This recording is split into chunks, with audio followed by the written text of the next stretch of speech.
Hi everyone, in this quick tutorial we are going to learn how to turn a painting into a liquid animation and explore how to mix different types of fluids depending on the color. This video will be very easy to follow and super fun to explore all the possibilities. I hope you enjoyed this one. But before we start this tutorial, I want to talk to you about Yihu or Haihu. Don't know for sure how you pronounce this name. Let's go with Haihu.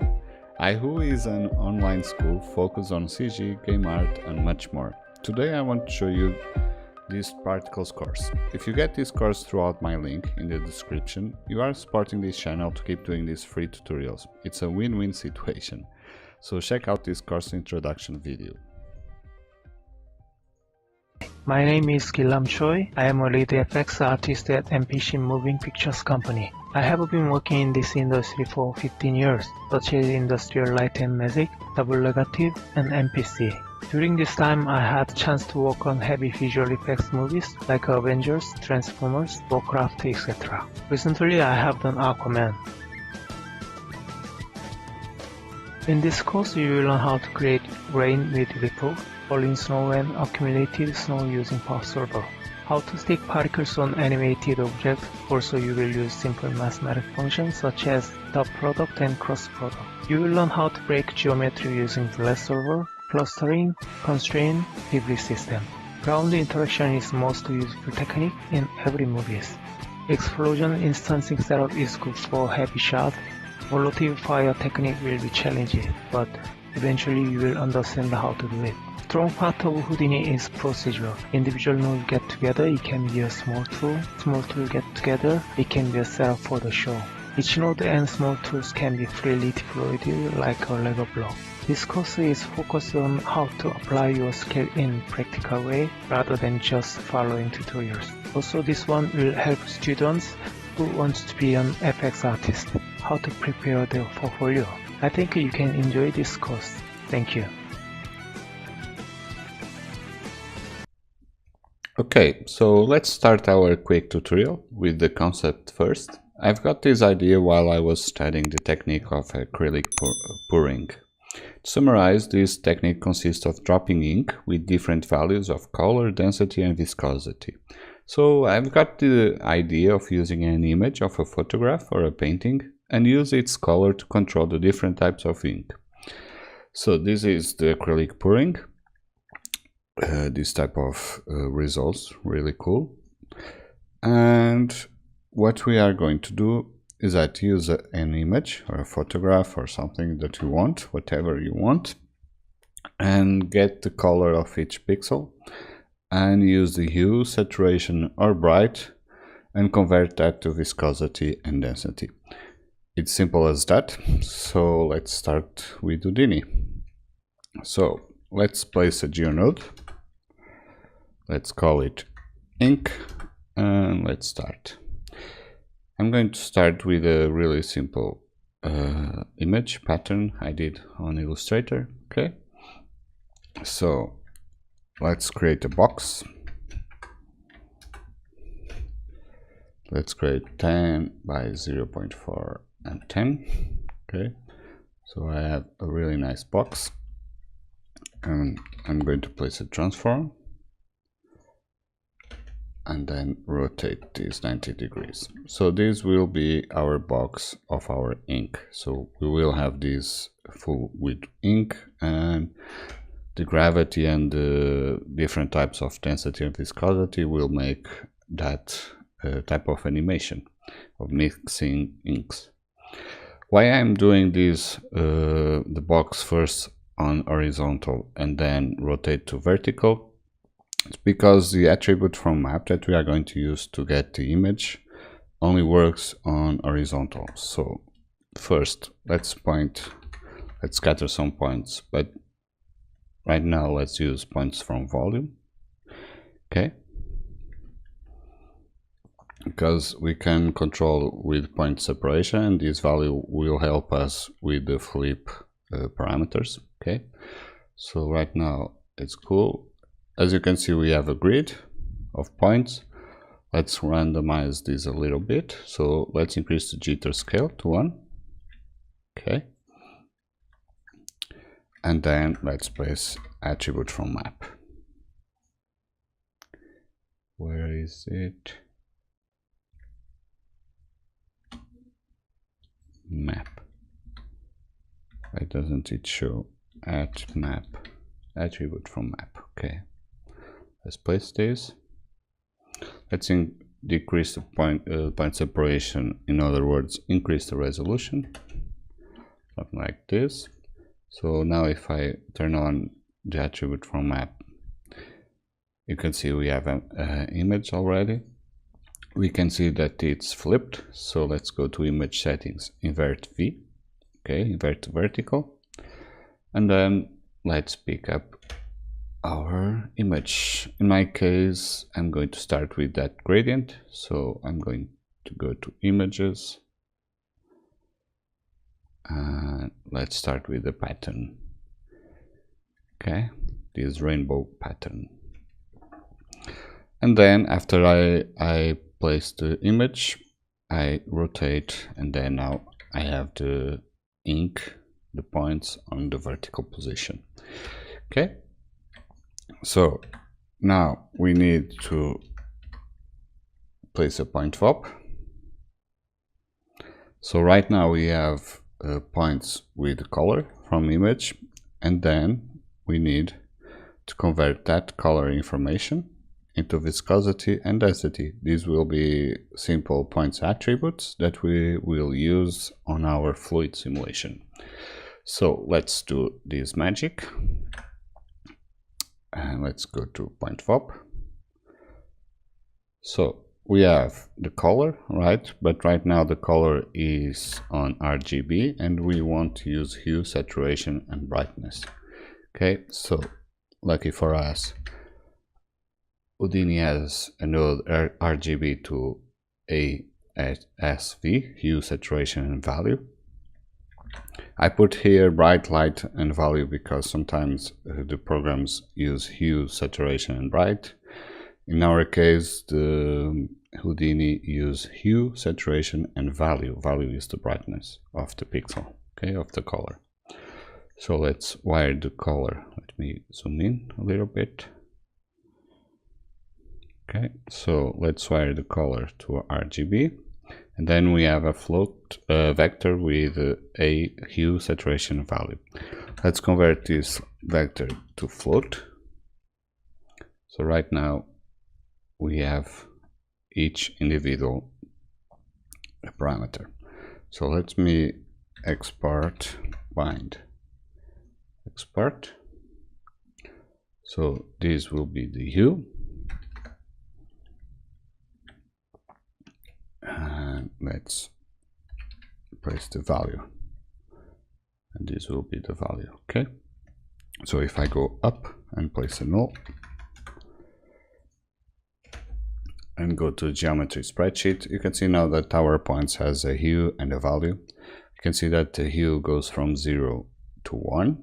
Okay, so what we need is that we have a hue that goes from 0 to 1, or a value 2, and saturation in case you want to use it 2. So we have a value that goes from 0 to 1, and we want to fit these into different values. For example, on density, we want this to be on 4000, for example, and 50. So if it is 0, it will be 4000. If it is 1, it will be 50. Simple as that. So let's go back to our Houdini. Okay, let's go back to point FOB, and okay, I'm going to save this, leave this here, just in case we want to compare everything. So as I said, we have values that go from 0 to 1, and we want to fit that, fit range, and then export these to viscosity, and another one into density. Oops, let's write this carefully. Density. Okay. But I don't want to use the same fit because I want different values. So here, let's put another fit. To drag and copy the node, you just press Alt, so you can drag and copy the node, okay, without having to write again fit and then paste. Okay, so let's write this more carefully. Okay, so here is the viscosity. I want just the viscosity to work between 1, maybe 20, maybe 5 and 20. On density, I want the opposite. So I want these red ones to be really heavy, and this final hue, this is the one value, points with one value on hue.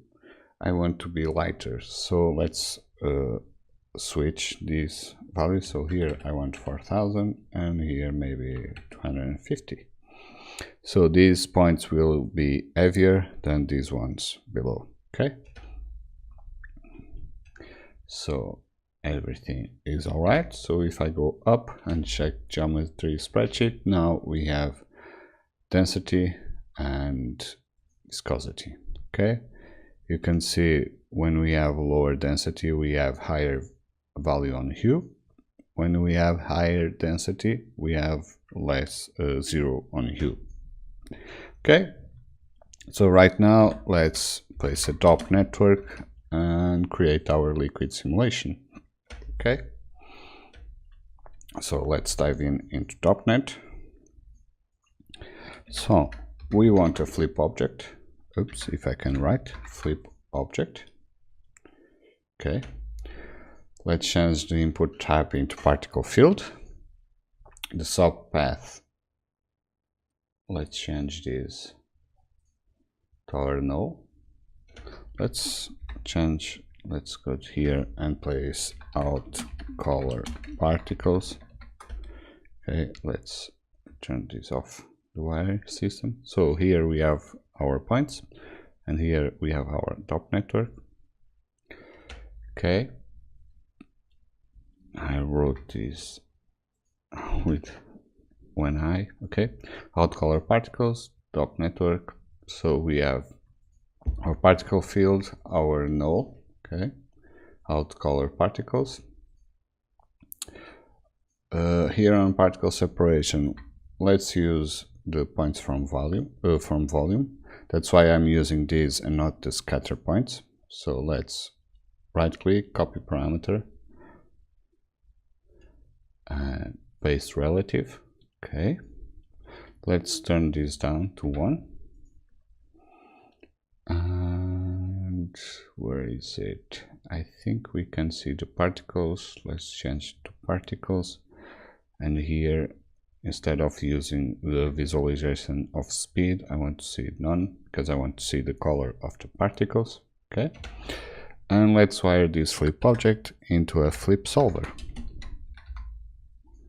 Okay, so now we can see our points, and we want some gravity, of course. Right now, if we press play, our flip object will just fall down. So I hope you can see this purple wire box. This is the volume motion, the limits. Okay, so we want to change this to 10 by 10 by 0.4. Okay, so we will have the same size as the box, but instead of using here numbers, let's do the same as we did on points from volume. So here on box, let's on size right click and copy parameter. Let's go to flip object. Here let's paste relative. Okay, but as you can see, the box is on the horizontal because we did that transform. So we just need to change here. It's on Y, instead of using size Y, let's change it to Z, and here let's use the Y. So right now we have 10 by 10 by 0.4, same size as the box. Right now if I change the box size, for example 15, you can see that our box, our volumes limits on the flip solver will adapt to. Okay, let's go back to 10 just to be a square. And we are missing one little thing. For now, let's turn off the receive. On our volume motion, let's turn on the viscosity and viscosity by attribute. So it will look into each point and look for an attribute called viscosity. We already have that, and we need the density, density by attribute. We need one other thing. On our flip object, let's turn on close boundaries. So our liquid will stay inside that boundaries. Okay, it's like a cup of glass. Okay, a box of glass that will not allow our liquid to exit. So right now, if I press play, let me decrease the resolution. In other words, increase the point separation. Okay, let me turn this to black background so you can see a little bit better. Okay, right now if I press play, you'll see that our heavier liquid will fall and our lighter or less density liquid will go up. This is the gravity and physics working on. That's pretty cool, right?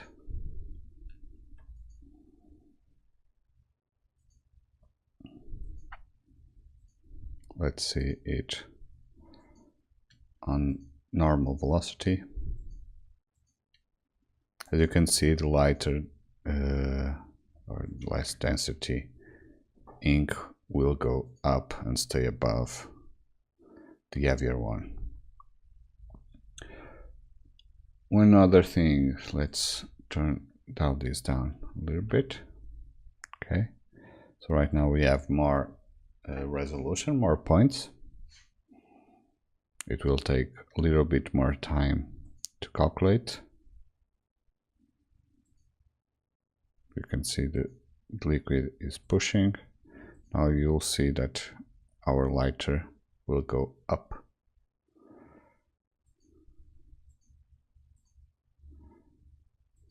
Because it has no more space and we have the closed boundaries. So the liquid is pushing against the walls of our volumes.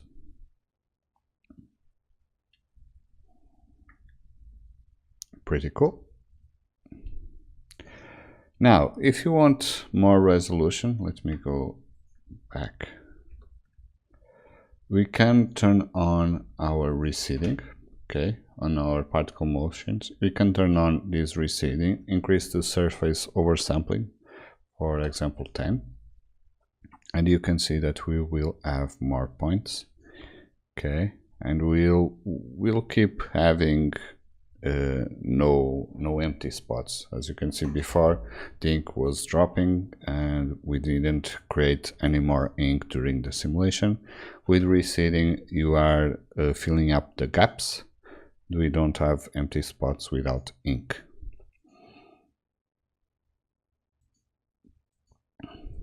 Let this cache a little bit.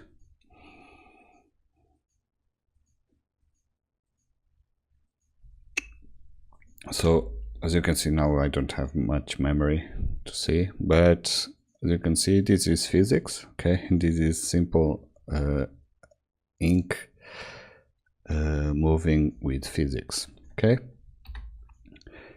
if you want, let's go back. If you want, we can use another image. Let's select, for example, this one. Okay, let's change this. I know this is a 16 by 9 image. Okay, it's more horizontal. And right now, for example, we are using only the hue to control everything. So now let's use the hue to control the viscosity and the brightness to control our density. Okay. And let's change this a little bit. So if it is black, it will be lighter. If it has color, let's change this to 4000 or other. Let's reduce the gap between the colors, the density. Okay, so right now let's play this one. I'm going to turn off the receding just for the purpose of this tutorial, and I'm going to increase the cache memory. Let's see what's going on. You can see the colors going down. Let me change the background to light, so you can see the black points now. And I'm going to increase the resolution so we can see a little bit better.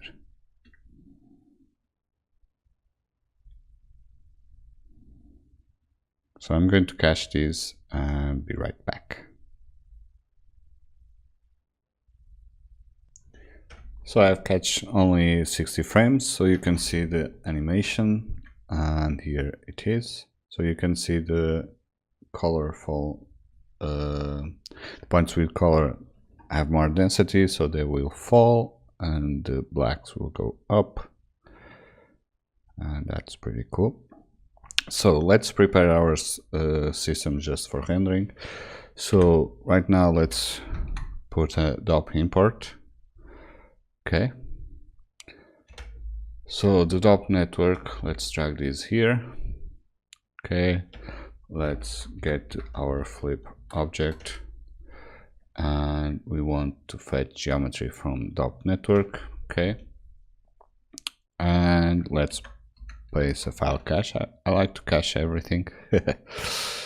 Okay, so here let's call it liquid cache, and press save to disk whenever you need to cache. Okay, one other thing I did for this animation is that it happens way too fast, the drop. Okay, and the mixing of everything. Okay, so let's go to DOP network. It's not here, it's inside on our flip solver. On our substeps, let's reduce the time scale to 0.2. Okay, so it will happen in slow motion. That's more cool, so we can see a little bit better those swirls of ink. One other thing I want to do is just change these parameters. I want a little bit more viscosity. If they have color, if they are red, they have no viscosity, and if they are pink, they have more viscosity. And here let's dial this down, something like that. Okay, reduce the gap between the colors, and I'm going to cache this and be right back. So load from disk and save to disk. Be right back. So I've cached the animation. Let's see the result. Let me turn this a little bit better. Okay, and let's see. Pretty cool. You can see the swirls more in slow motion. That's way cooler. As you can see, the ink is dropping, so we will have these gaps. And if you want, and I'm going to cache again, but if you want, as I said, you can turn on the recede at something like 10 or 5, a little bit higher number, and you'll see the difference. Right now you can see the ink is dropping and we are not creating any more ink, and with the recede you'll see that we'll keep creating ink here, and the result will be a little bit different. So let me cache again and show you the difference. Okay, let's see the cache. Right away you can see that we don't have enough memory for everything. That's why I use file cache and load from disk. Let's check this out.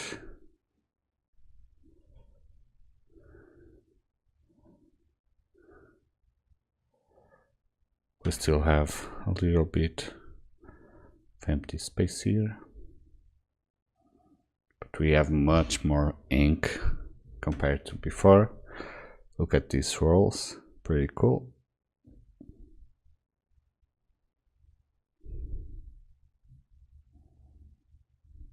We still need to increase the receding so we fill these gaps here on top, but it looks more promising this way. Look at that. You can see more swirls here. That looks cool. This was a fast and simple tutorial. I hope you have learned with this video and start mixing ink with Houdini. This is really fun to explore different results and create new awesome artworks. If you enjoyed this tutorial, don't forget to hit the like and subscribe button and check out our Patreon page for more content. With your support, we can keep doing these tutorials for the community. Starting in June of 2020, we can support Doxy with Jamie, where you can donate and support our channel without a monthly subscription. Hope you enjoyed this one and see you in the next tutorial. Have a nice day!